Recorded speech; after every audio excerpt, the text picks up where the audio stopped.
नमस्कार। आज हम चर्चा करेंगे नैतिक निर्णय लेने की प्रक्रिया पर। नैतिक निर्णय प्रत्येक संस्था में हर समय लिए जाते हैं। नैतिक निर्णय लेने हेतु नैतिकता के मुद्दों के प्रति संवेदनशीलता और निर्णय की नीतिगत रूपरेखा जानना आवश्यक है। हमें उन विचारों को तोलना होगा जो हमारे निर्णय लेने की प्रक्रिया को प्रभावित करती हैं। हालांकि हमें ये समझने की ज़रूरत है कि सभी विकल्पों के नैतिक प्रभाव इम्प्लीकेशन होते हैं। अनैतिक व्यवहार एक फिसलन भरा ढलान है। हमें खुद को नैतिक सीमाएं बनानी होंगी। बिजनेस एथिक्स के जटिल वातावरण में मात्र नियम, प्रक्रिया और कार्यवाही को एक मार्गदर्शक के रूप में बनाना आसान नहीं है, क्योंकि लीगल और रेगुलेटरी प्रतिबंधों के भीतर ही काम करना पर्याप्त या सफिशिएंट नहीं होता है। निर्णय लेने में मॉरल जजमेंट लेना ज़रूरी होता है। नैतिक चयन कठिन होता है और दूसरों के साथ विमर्श और चर्चा सर्वोपरि होता है। केवल समस्या को सावधानीपूर्वक अन्वेषण के आधार पर अच्छे नैतिक चयन पर पहुंचा जाना इम्पॉर्टेंट होता है। हर समय संगठनों में रूटीन और कभी कभी जटिल निर्णय लिए जाते हैं, और जो कुछ शॉर्ट टर्म के भी हो सकते हैं और दीर्घकालिक भी हो सकते हैं। इनमें वित्तीय और कानूनी कारक शामिल होते हैं और सामाजिक और नैतिक प्रकृति दोनों के कारक होते हैं। उदाहरण के लिए हम जल्द ही सड़कों पर ऑटोनॉमस यानी ड्राइवरलेस वाहन देखेंगे। ये नई तकनीक ड्राइविंग एरर्स को कम कर लोगों की जान बचाएगी, पर इसके बाद भी दुर्घटनाएं होंगी। कारों के कंप्यूटरों को कठिन निर्णय लेने पड़ेंगे। जब कोई दुर्घटना अनअवॉइडेबल होगी तो ऐसी सिचुएशन में कार को क्या करना होगा? वो क्या डिसीजन लेगा? क्या वो अकेले यात्री को बचाना चाहेगी या 5 पैदल चलने वाले लोगों को बचाना चाहेगी? कार को बचाने की प्राथमिकता किसे देनी चाहिए? वृद्ध लोगों को या फिर युवाओं को? एक गर्भवती महिला के बारे में क्या उसे 2 लोगों के रूप में गिनना चाहिए? ऑटोमोबाइल निर्माताओं को इस तरीके के कठिन नैतिक निर्णयों के बारे में विचार करना पड़ेगा और साथ ही साथ वैसे ही प्रोग्राम्स डेवलप करने पड़ेंगे। ये सही है। अपने सिद्धांतों और सहयोगियों के लिए पहली बार यदि हम स्टैंड नहीं लेते हैं तो अगली बार स्टैंड लेना और भी कठिन हो जाता है। फिसलन की ये ढलान पर हमें अपनी सीमा तय करनी होती है, यहाँ और इसके आगे नहीं। ये दिन प्रतिदिन से संबंधित न होकर हमारे प्रोफेशन और कार्यस्थल के लॉन्ग टर्म भविष्य के अनुसार होना चाहिए।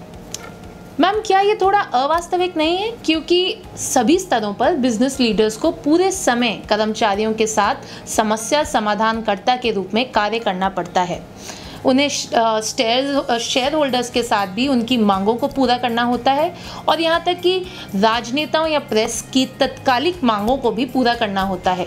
कभी कभी नेताओं के वर्तमान की उथल पुथल यानी टर्मोइल खुद से उसको वो नहीं निकाल पाते, और वो ये इससे निकाल कर डिसीजंस के लॉन्ग टर्म कॉन्सिक्वेंसेस पे शायद विचार नहीं कर पाते होंगे। उनके लिए शायद ये मुश्किल होता होगा। भले ही लीडर्स के वर्तमान में लिए गए डिसीजंस, उनका सीधा कहीं ना कहीं असर वर्तमान के डिसीजंस पे होता है, और ये विशेष रूप से नैतिक यानी एथिक्स रिलेटेड डिसीजंस हैं, जहां उनके रोज़मर्रा के लिए गए डिसीजन फ्यूचर जनरेशंस और सस्टेनेबिलिटी को प्रभावित कर सकते हैं। स्पष्ट रूप से व्यवसाय कानूनी और नियामक सीमाओं के भीतर काम करते हैं, पर क्या ये पर्याप्त और आवश्यक शर्त है? केवल कानूनी रूप से निर्णय हों तो ज़रूरी नहीं कि वो नैतिक भी होंगे। हमें लगातार सामाजिक और नैतिक परिणामों को भी ध्यान में रखना आवश्यक है। व्यवसाय एक डायनामिक वातावरण में काम करते हैं और उसमें बहुत सोच समझकर निर्णय लेने में कई समस्या आ सकती हैं। संस्थाएं स्वयं जटिल और प्राय अस्पष्ट और विरोधाभासी उद्देश्यों हेतु काम करती हैं। नियमों का आंख बंद करके पालना निर्णय नहीं है, जहां कोई विकल्प शामिल ना हो, और अपने निर्णयों के बचाव के लिए नियमों को सहारा हम नहीं ले सकते। मैं सिर्फ नियमों की अनुपालना करता हूँ या अनुपालना करती हूँ, ये अनैतिक व्यवहार के खिलाफ बचाव नहीं हो सकता। हमें अपने कार्यों की जिम्मेदारी लेनी होगी, उन परिणामों के बीच चुनाव करना होगा जो अच्छे और बुरे हैं। ये नैतिक दुविधा है। अच्छा नैतिक कॉम्प्लेक्स सिचुएशन में प्राथमिकताओं के बीच संतुलन बनाता है। सबसे बढ़कर निर्णय लेना ज़रूरी है और उस पर अमल करना है। अंततः नैतिक वैयक्तिक नैतिकता के आधार पर किए जाते हैं ताकि अपने निर्णयों को न्यायोचित ठहराया जा सके। जैसा कि हम जानते हैं कि सार्वभौमिक निर्णय मानदंडों को पास करना बहुत ही मुश्किल होता है। सीईओ के वित्तीय प्रदर्शन को बिक्री वृद्धि, लाभ वृद्धि या ऋण की कमी या शेयर प्राइस के बढ़ने के आधार पर देखा जा सकता है। बिल्कुल मैम, मगर ये नापने योग्य है यानी क्वांटिफाइबल है।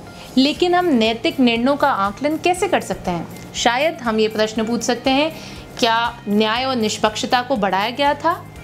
क्या कर्मचारियों को उनका उचित पुरस्कार दिया गया? क्या दायित्वों को पूरा किया गया? क्या डिसीजंस को सारे स्टेक होल्डर्स के बारे में सोचते हुए लिया गया? क्या महिलाएं खुद को वर्क प्लेस पर सुरक्षित महसूस करती हैं? क्या पृथ्वी के लॉन्ग टर्म कॉन्सिक्वेंसेस को सोचते हुए ये निर्णय लिया गया? अगर ऑर्गेनाइजेशनल डिसीजंस एक वर्क प्लेस से जुड़े लोगों की वेलबींग पर असर डाल रहे हैं तो वो कहीं ना कहीं नैतिक निर्णय हैं और इसलिए ये ज़रूरी है कि हम उन पर विचार करें। चलो अभी हम कार्यस्थल में स्वयं की छवि देखने की कोशिश करते हैं। किस प्रकार के निर्णय आपने लिए हैं? निर्णयों का प्रभाव किन लोगों पर हुआ है? अंत में क्या आपको लगा कि जो आपने निर्णय लिए हैं वो नैतिकता के आधार पर लिए गए अच्छे निर्णय हैं? नैतिक निर्णय लेने हेतु 5 स्टेप मॉडल काफ़ी उपयोगी और व्यापक है। पहला स्टेप है नैतिक समस्या का प्रत्यक्षीकरण या परसेप्शन। एक स्थिति के सभी पहलुओं पर विचार करना होगा पहले स्टेप पर, और खासकर नैतिक पहलुओं पर जिस पर आपको निर्णय लेगा। देखें ये स्थिति ठीक क्यों नहीं लग रही। दूसरा स्टेप है नैतिक मुद्दे की परिभाषा, जिसमें नैतिक दृष्टिकोण से समस्या का यथासंभव अनबायस रूप से वर्णन किया जाएगा और देखना होगा कि इसमें किसका स्टेक लगा हुआ है। मामले के रिलेवेंट तथ्य क्या हैं, जैसे किन व्यक्तियों और समूहों के महत्वपूर्ण हिस्सेदारी है, क्या निर्णय लेने हेतु मेरे पास पूरी जानकारी है। तीसरा स्टेप आता है वैकल्पिक एक्शन की पहचान। वैकल्पिक रूप से कौन से कदम उठाए जा सकते हैं और हर कदम के क्या पक्ष और क्या विपक्ष हैं। यहाँ क्या नैतिक सिद्धांत का ज्ञान कॉन्शियस निर्णय लेने में सहायक होगा, कौन सा विकल्प सबसे बेहतर होगा और उससे न्यूनतम नुकसान होगा, समग्र रूप से समुदाय के लिए सबसे अच्छा ऑप्शन क्या होगा, कौन सा विकल्प मेरे नैतिक मूल्यों और मानदंडों में बेस्ट फिट होता है। चौथा स्टेप है संभावित परिणामों का अनुमान।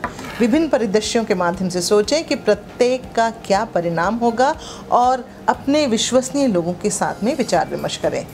क्या मैंने अपने सारे विकल्पों को देख लिया है और इन सभी का स्टेक होल्डर्स पर क्या प्रभाव पड़ेगा, ये भी स्टेप पर लगाया जाएगा। उनको किस प्रकार कंपनसेट किया जाएगा जिनसे उनका लाभ नहीं हुआ है। अंतिम जो स्टेप है वो है निर्णय लेना और परिणामों पर चिंतन करना। ये अंतिम स्टेप ये बताता है कि सर्वोत्तम विकल्प को चुना जाए और निर्णय लिया जाए और सभी को समझाया जाए कि क्यों आप ये मानते हैं कि ये कदम बेस्ट है। तो क्या आप वास्तविक जीवन में इन 5 स्टेप का उपयोग करके हम नैतिकता का आधार जानकर अच्छे निर्णय ले सकेंगे? तो हम ये केस स्टडी देख सकते हैं जहां हम एथिकल डिसीजन मेकिंग के बारे में जान सकते हैं। ये फुलोल मुलिगा की एक दुखद कहानी है जिनकी 2007 में न्यूजीलैंड में मृत्यु हो गई थी।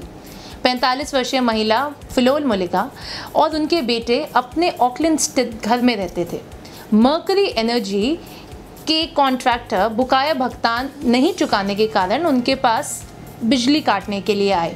मिसेस फिलोल के हाल ही में अस्पताल से छुट्टी मिली थी और वो ऑक्सीजन मशीन का इस्तेमाल कर रही थी जो बिजली पर निर्भर थी। उनकी इस हालत को जानने के बावजूद ठेकेदार ने बिजली काट दी। ऐसा होने के बाद मिसेस फिलोल बहुत बेचैन हुई, उन्हें सांस लेने में कठिनाई हुई और फिर वह गिर गईं और अंत में उनके परिवार और एम्बुलेंस कर्मचारियों के प्रयासों के बावजूद उनकी मृत्यु हो गई। तो ये हमें सोचने पर मजबूर करता है कि क्या हम अफोर्ड कर सकते हैं एथिक्स और डिसीजंस को अलग अलग देखना। मिसेस फिलोल का अनफॉर्चुनेट डेथ शायद एक इमीडिएट विजिबल कॉन्सिक्वेंस था, पर ऐसे कई और कॉन्सिक्वेंसेस हो सकते हैं जब हम अपने एक्शंस और कॉन्सिक्वेंसेस को एथिकल फ्रेमवर्क में नहीं देखें और उन्हें बिना सोचे समझे ऐसे निर्णय लें। आप अपनी एथिकल डिसीजन मेकिंग टेस्ट करने के लिए एक खेल खेल सकते हैं, द मॉरल मशीन। MIT के रिसर्चर्स ने ये गेम एथिकल डिसीजन मेकिंग को टेस्ट करने के लिए बनाया है। इस खेल में एक कार है जिसका ब्रेक फेल हो जाता है और आपको ये चुनना होगा कि आप किसको बचाएंगे, पैसेंजर्स या पेडेस्ट्रियंस को। बिल्कुल, ये खेल हमें ये बताएगा कि हम कैसे 5 स्टेप्स को आधार मानकर बेहतर नैतिक निर्णय लेते हैं। धन्यवाद। धन्यवाद।